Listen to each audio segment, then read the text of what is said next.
O êxtase sexual não pode significar apenas um prazer para os sentidos na faixa da psique de superfície ou zona consciencial.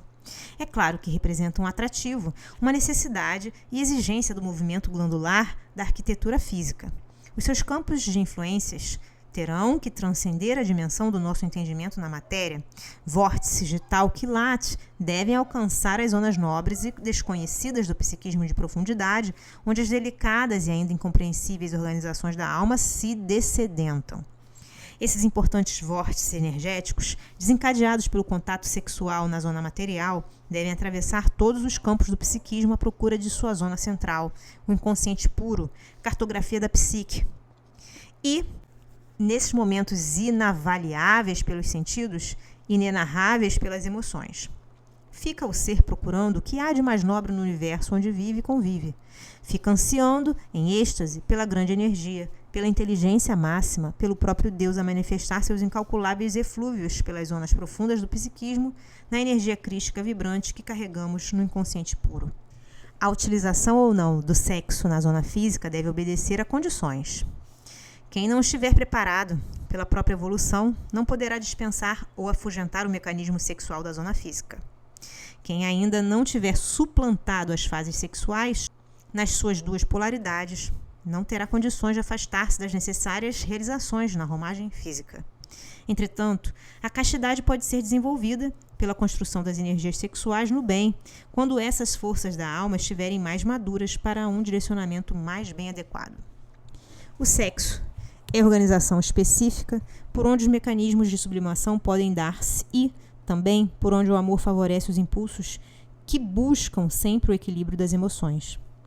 Na ausência de responsabilidade, onde viceja o campo negativo da libertinagem, o amor é desequilíbrio, é animal e puramente selvagem.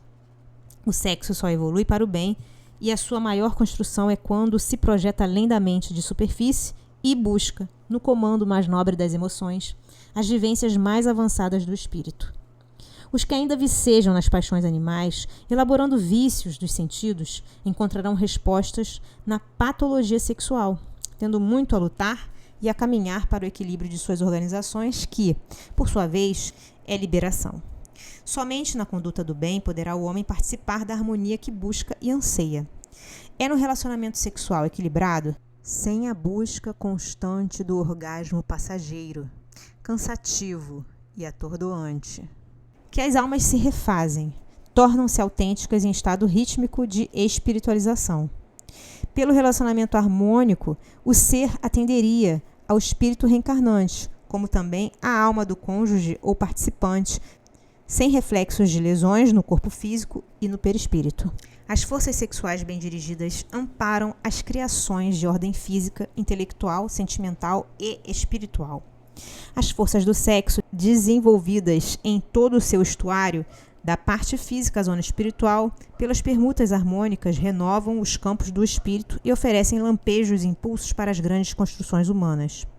Os que se encontram em fases involutivas, cortejando a sensualidade barata na vulgarização dos sentidos, destroem o seu potencial de forças criadoras, aumentando os campos de amoralidade. As grandes realizações estão sedimentadas na responsabilidade do amor-equilíbrio. As mais expressivas construções na vida artística e literária têm oferecido excelsos exemplos nesse sentido.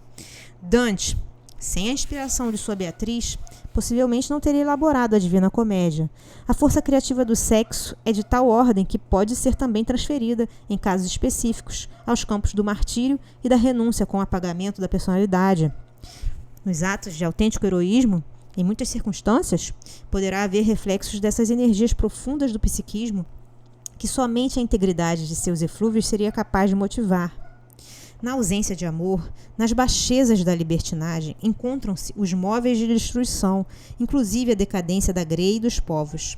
Os que se perderam através das forças sexuais desequilibrantes incorporarão, nas futuras reencarnações, energias destoantes diversas, onde a frigidez sexual, sem explicações científicas para determinados seres, representa uma resposta. Existindo casos, pelas informações espirituais, em que o parceiro de outrora está quase sempre presente como cônjuge necessitado e exigente.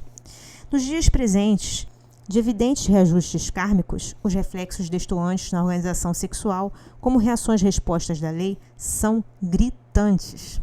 O número de homens e mulheres que estão demonstrando essas reações na frigidez sexual sem causas orgânicas apreciáveis é bem maior do que se possa aquilatar. O cônjuge, tanto masculino quanto feminino, não tendo condições de entendimento com a frigidez sexual do parceiro, inquieta-se e desorganiza-se em face dos sentidos, pelas vorazes forças instintivas sempre a solicitar o que não lhe pode ser dado. Em vista desses graves desajustes, somente o conhecimento da posição kármica, pela análise e devida avaliação, propiciará, para o casal em desajuste, um caminho adequado num processo terapêutico de equilíbrio. Quase sempre o abrir das comportas instintivas, sem medidas, e mesmo cultivando distonias, constitui grave erro para aquele que devia preservar o patrimônio das suas forças criativas. Com seus desequilíbrios, arrastam o parceiro prejudicando e tingindo os componentes sexuais que se encontram relacionados com toda a estrutura de ligação com o casal. Portudo, compreendemos a necessidade de utilização das vibrações sexuais, com ou sem utilização direta dos órgãos sexuais, com equilíbrio e disciplina, para que haja reservas energéticas imensamente benéficas ao metabolismo psíquico. É bem oportuna a referência de um amigo espiritual. A castidade funciona como depósito de reservas energéticas, castidade que não pode ser considerada somente como a falta de exercício sexual, mas como método e disciplina. Castidade que não é ausência, castidade que é apenas equilíbrio, porque, na permuta das emoções, as almas também se completam, os corpos se renovam, porque não somente o processo físico, mas também a dissociação energética que se interpenetra nos homens, nos seres, produz essa dissociação, o intercâmbio mantenedor da própria vida. Na atualidade espiritualista, na impossibilidade de convocar o homem a uma disciplina que seria ideal, é mister convocá-lo aos exercícios mentais, para que, por intermédio deles, possa ele manter a linha direcional de sua mente, voltada para os deveres espirituais e complementada pela função equilibrada. Assim, situemos o sexo na arquitetura do psiquismo como um dos pilares criativos da vida.